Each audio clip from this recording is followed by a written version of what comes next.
देखिए हम लोग आज देखते हैं लीनियर इक्वेशन क्या होता है।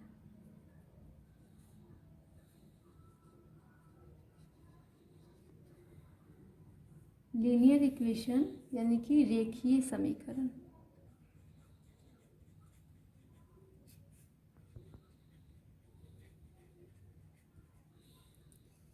बहुत ही सिंपल है, बस इसको थोड़ा सा ध्यान देने की ज़रूरत है। इसमें क्वेश्चन क्या रहता है, इसमें आपका क्वेश्चन हो सकता है यदि दो क्रमागत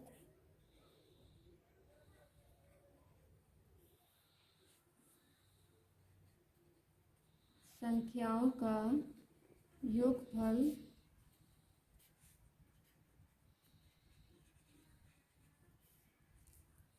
5 है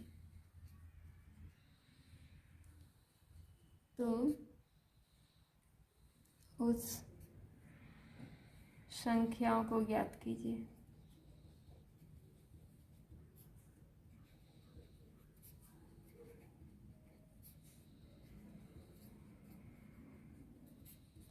क्या दिया है क्वेश्चन हमारा? क्वेश्चन कह रहा है कि दो क्रमागत का मतलब लगातार संख्याओं का योगफल जो है, जोड़ है वो 5 है, तो संख्या को ज्ञात कीजिए। यानी दो संख्या को मिलाकर जोड़ने पे हमारा 5 आ रहा है और वो संख्या जो है वो लगातार है, तो संख्या ज्ञात कीजिए। तो ऐसे तो हम ध्यान से देखेंगे तो हमको समझ में आ ही जाएगा कि दो संख्या कौन सा हो सकता है लगातार जो है, तो या तो 2 या फिर 3 यही होगा जो लगातार भी है और जोड़ के 5 भी आएगा। 4 1 होगा नहीं, 3 5 4 होगा नहीं। तो लेकिन इसको समीकरण के रूप में कैसे लिखेंगे ये जानते हैं। अगर आप स्कूल में हैं तो आप 5 सीधे 2 3 लिख देंगे तो आपको आंसर का सही मार्क्स नहीं मिलेगा, आपको क्रम से लिखना ही होगा। तो इसमें मान लेते हैं, तो क्या मानेंगे इसमें? पहली संख्या मान लेते हैं कि हमारा x, पहली संख्या बराबर x मान लिए।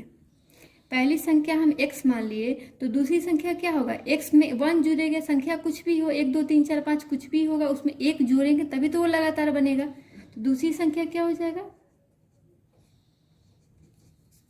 दूसरी संख्या बराबर हम लिख सकते हैं x + 1। अब दोनों संख्या हमको मालूम चल गया है x के ही रूप में, दोनों तो एक ही है ना इसका, तो और दोनों को जोड़ने पे 5 आता है। तो क्या लिख सकते हैं समीकरण के रूप में? x पहली संख्या प्लस दूसरी संख्या क्या है? x + 1। समझने के लिए हम ब्रैकेट दे दिए हैं, बराबर क्या? तो 5। दोनों को जोड़ के 5 आ गया। इसको सॉल्व करेंगे तो लिख सकते हैं x, ब्रैकेट हटा दीजिए, x + 1 = 5। तो अगर या x + x जुड़ जाएगा, 1 तो x में जुटेगा नहीं, तो x + x जोड़ेंगे तो कितना होगा? x और x मिलके 2x, 2 बार x है, +1 = 5। तो 5 में तो x जुटेगा नहीं, 5 की तरह सिंपल डिजिट कौन सा है? 1 है, तो 1 इधर प्लस में है तो इधर आएगा तो क्या माइनस हो जाएगा। तो लिख सकते हैं इसको 2x बराबर 5 - 1। तो 5 में से एक जगह क्या बचेगा? 4 बचेगा। तो 2x बराबर 4। तो x बराबर क्या लिखेंगे? x बराबर लिखेंगे ना 4, ये गुना में है x के 2, तो इधर आएगा तो भाग में, तो आ गया 2 हमारा।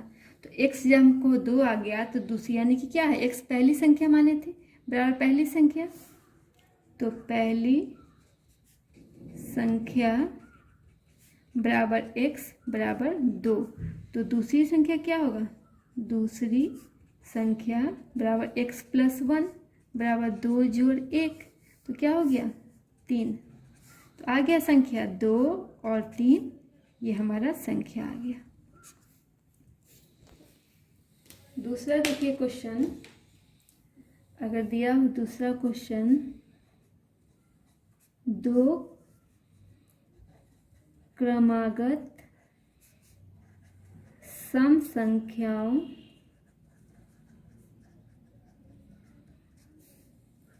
का योगफल 10 है तो संख्याएं ज्ञात करें।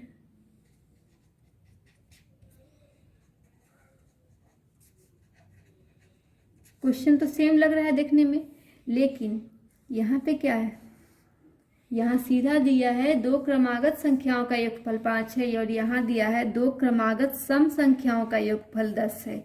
यानी इसमें सिर्फ सम संख्या को लेना है, इसमें लगातार 1 2 3 4 कुछ भी हो सकता था। इसमें ही पहली संख्या मान लेंगे, पहली सम संख्या क्या हो गया, x मान लिए। तो दूसरी सम संख्या क्या लिखेंगे,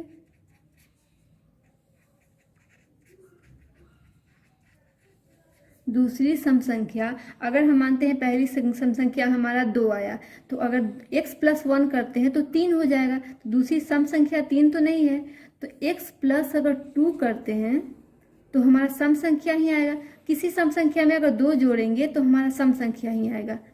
एक अल्टरनेट करके चलता है, अगर 2 में 2 जोड़ेंगे तो 4, 4 में 2 जोड़ेंगे तो 6, 6 में 2 जोड़ेंगे तो 8। यानी कि सम संख्या बोले तो प्लस 2 करेंगे, लगातार क्रम में बोले तो प्लस 1 करेंगे। अगर यहाँ पे रहता कि विषम संख्याओं का योगफल, फिर भी हम इसमें 2 ही जोड़ते। ये मत देखिए कि 2 हमारा सम संख्या है तो नहीं जुटेगा। विषम 3 है, 3 में भी 2 जोड़ेंगे तो 5 आएगा, 5 में 2 जोड़ेंगे तो 7 आएगा, इसलिए यहाँ पे प्लस 2 ही चलता है। तो हमारा क्या बनेगा, यहाँ पे समीकरण क्या बनेगा, दोनों का योगफल 10 है। तो x प्लस 2 इक्वल टू क्या, 10। तो x में x जुड़ेगा, क्या हो जाएगा 2x प्लस 2 इक्वल टू क्या 10। तो यहाँ लिख सकते हैं 2x इक्वल टू 10, ये प्लस में है तो इधर आके माइनस में, तो हो जाएगा हमारा x बराबर क्या हो जाएगा, 10 में से 2 जाएगा तो 8/2। तो 2 से कितनी बार में कटेगा, 4 बार में। तो क्या हो गया हमारा 4। पहली सम संख्या 4 आ गया, तो दूसरी सम संख्या क्या हो जाएगा, इसमें 2 जोड़ देंगे और, तो सेकेंड नंबर हमारा हो जाएगा 4 + 2 = 6। तो हमारा आ गया ना, एक संख्या 4 और एक संख्या 6। तो और 4 और 6 को जोड़ेंगे तो 10 हो गया, और लगातार सम संख्या भी है, 4 के बाद सम संख्या 6 ही आता है, तो 4 और 6 आंसर हो गया। दूसरा क्वेश्चन देखते हैं।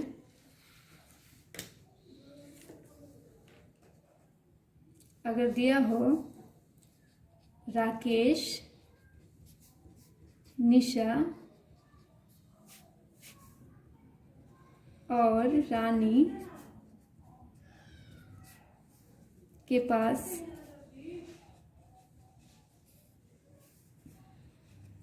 क्रमशः 2y + 2 3y - 3 रुपए हैं, तो निशा के पास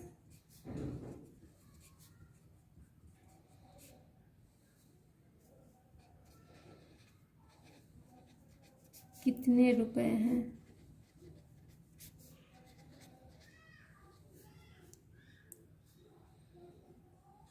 जबकि तीनों के पास